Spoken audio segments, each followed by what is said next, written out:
بسم اللہ الرحمن الرحیم۔ السلام علیکم۔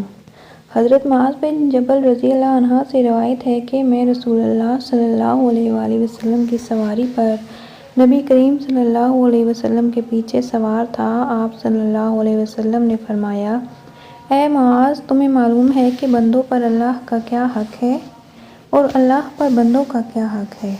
میں نے عرض کیا، اللہ اور اس کا رسول ہی بہتر جانتا ہے۔ تو رسول اللہ صلی اللہ علیہ وآلہ وسلم نے ارشاد فرمایا، بندوں پر اللہ کا حق یہ ہے کہ اسی کی عبادت کریں اور اس کے ساتھ کسی کو شریک نہ ٹھہرائیں۔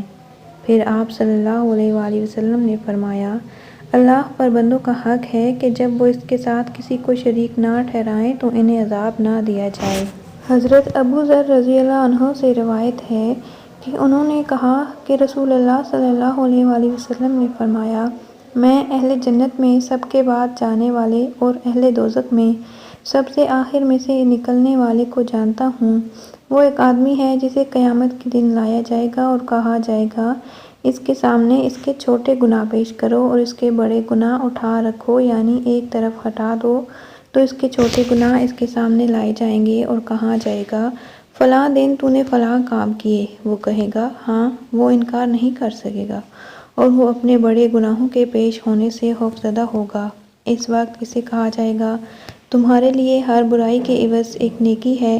تو وہ کہے گا، اے میرے رب، میں نے بہت سے ایسے برے کام کیے جنہیں میں یہاں نہیں دیکھ رہا۔ میں نے رسول اللہ صلی اللہ علیہ وآلہ وسلم کو دیکھا کہ آپ ہنسے، یہاں تک کہ آپ کے پچھلے دندان مبارک نمایاں ہو گئے۔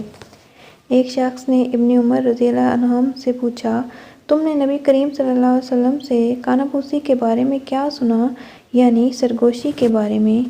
انہوں نے کہا، نبی کریم صلی اللہ علیہ وآلہ وسلم فرماتے ہیں، قیامت کے دن تم مسلمانوں میں سے ایک شخص جو گنہگار ہوگا اپنے پروردگار سے نزدیک ہو جائے گا۔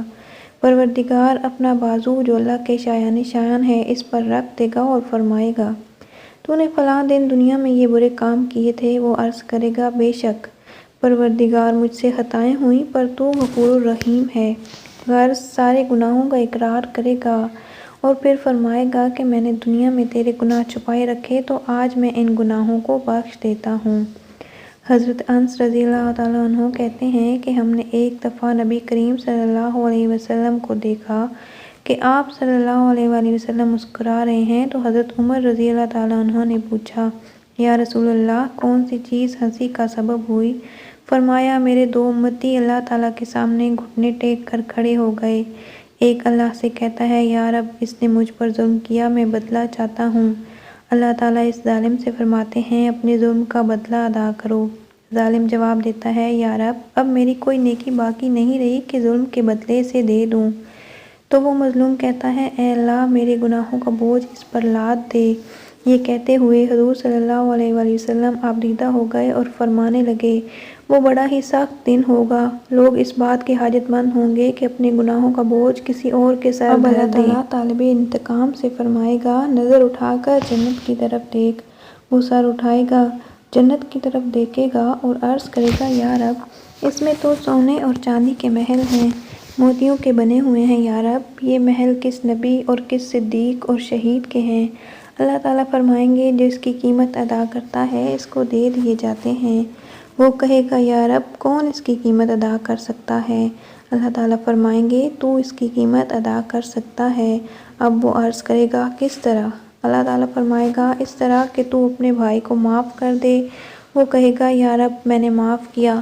اللہ تعالیٰ فرمائیں گے، اب تم دونوں ایک دوسرے کا ہاتھ تھام کر جنت میں داخل ہو جاؤ۔ اس کے بعد آپ نے فرمایا کہ اللہ سے ڈرو، آپس میں صلح رکھو، کیونکہ قیامت کے روز اللہ تعالیٰ بھی مومنین کے درمیان آپس میں صلح کرانے والا ہے۔ حضرت ابو ہریرہ رضی اللہ تعالیٰ عنہ بیان کرتے ہیں کہ نبی کریم صلی اللہ علیہ وآلہ وسلم نے اپنے رب سے روایت بیان کرتے ہوئے کہا، ایک بندے نے گناہ کیا، پھر بارگاہ الہی میں عرض کیا، اے اللہ، میرے گناہ کو بخش دے۔ اللہ تبارک و تعالیٰ نے فرمایا، میرے بندے نے گناہ کیا ہے اور اسے یقین ہے کہ اس کا رب گناہ معاف بھی کرتا ہے اور گناہ پر گرفت بھی کرتا ہے، سو اللہ تعالیٰ اسے بخش دیتا ہے۔ پھر دوبارہ وہ بندہ گناہ کرتا ہے اور کہتا ہے، اے میرے رب، میرا گناہ معاف کر دے۔ اللہ تبارک و تعالیٰ فرماتا ہے، میرے بندے نے گناہ کیا ہے اور اسے یقین ہے کہ اس کا رب گناہ معاف بھی کرتا ہے اور گناہ پر گرفت بھی کرتا ہے، سو وہ اسے پھر بخش دیتا ہے۔ وہ بندہ پھر گناہ کرتا ہے اور کہتا ہے، اے میرے رب میرے گناہ کو معاف کر دے۔ اللہ تعالیٰ فرماتا ہے، میرے بندے نے گناہ کیا اور اسے یقین ہے کہ اس کا رب گناہ معاف بھی کرتا ہے اور گناہ پر مواخذہ بھی کرتا ہے، سو اللہ تعالیٰ فرماتا ہے، تم جو چاہو کرو، میں نے تمہاری مغفرت کر دی۔ راوی حدیث عبدالعالیٰ نے کہا، مجھے یاد نہیں آپ نے تیسری یا چوتھی بار فرمایا تھا، جو چاہو کرو۔ بنی اسرائیل کے زمانے میں ایک مرتبہ قحط پڑ گیا اور مدتوں سے بارش نہیں ہوئی۔ لوگ حضرت موسیٰ علیہ السلام کے پاس گئے اور عرض کیا، یا کلیم اللہ، رب تعالیٰ سے دعا فرمائیں کہ بارش نازل فرمائے۔ چنانچہ حضرت موسیٰ علیہ السلام اپنی قوم کو ہمراہ لائے اور بستی سے باہر دعا کے لیے آ گئے۔ یہ لوگ 70,000 یا اس سے کچھ زیادہ تھے۔ موسیٰ علیہ السلام نے بڑی عاجزی سے دعا کرنا شروع کی، میرے پروردگار، ہمیں بارش سے نواز، ہمارے اوپر اپنی رحمتوں کی بارش کر۔ چھوٹے چھوٹے معصوم بچے، بے زبان جانور، بوڑھے اور بیمار، سبھی تیری رحمت کے امیدوار ہیں، تو ان پر ترس کھاتے ہوئے ہمیں اپنے دامن رحمت میں جگہ دے۔ دعائیں ہوتی رہیں مگر بادلوں کا دور دور تک پتہ نہ تھا۔ سورج کی تپش اور تیز ہو گئی۔ حضرت موسیٰ علیہ السلام کو بڑا تعجب ہوا۔ اللہ تعالیٰ سے دعا کے قبول نہ ہونے کی وجہ پوچھی تو وحی نازل ہوئی، تمہارے درمیان ایک ایسا شخص ہے جو گزشتہ 40 سالوں سے مسلسل میری نافرمانی کر رہا ہے اور گناہوں پر مصر ہے۔ اے موسیٰ علیہ السلام، آپ لوگوں میں اعلان کر دیں کہ وہ نکل جائے، کیونکہ اس آدمی کی وجہ سے بارش رکی ہوئی ہے اور جب تک وہ باہر نہیں نکلتا بارش نہیں ہوگی۔ حضرت موسیٰ علیہ السلام نے عرض کیا، باری تعالیٰ، میں کمزور سا تیرا بندہ، میری آواز بھی ضعیف ہے، یہ لوگ 70,000 یا اس سے بھی زیادہ ہیں، میں ان تک کیسے آواز پہنچاؤں گا؟ جواب ملا، تیرا کام آواز دینا ہے، پہنچانا ہمارا کام ہے۔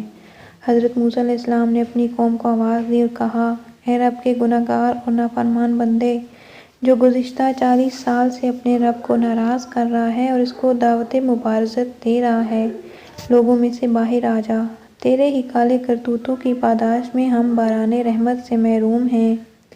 اس گناہ گار بندے نے اپنے دائیں بائیں دیکھا، کوئی بھی اپنی جگہ سے نہ ہلا، وہ سمجھ گیا کہ وہی مطلوب ہے۔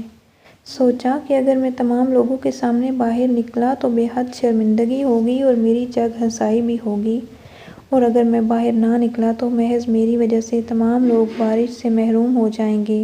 اب اس نے اپنا چہرہ چادر میں چھپا لیا، اپنے گزشتہ افعال و اعمال پر شرمندہ ہوا اور دعا کی، اے رب، تو کتنا کریم اور بردبار ہے کہ 40 سال تک تیری نافرمانی کرتا رہا اور تو مجھے مہلت دیتا رہا، اور اب تو میں یہاں تیرا فرمانبردار بندہ بن کر آیا ہوں، میری توبہ کو قبول فرما اور مجھے معاف فرما کر ذلت و رسوائی سے بچا۔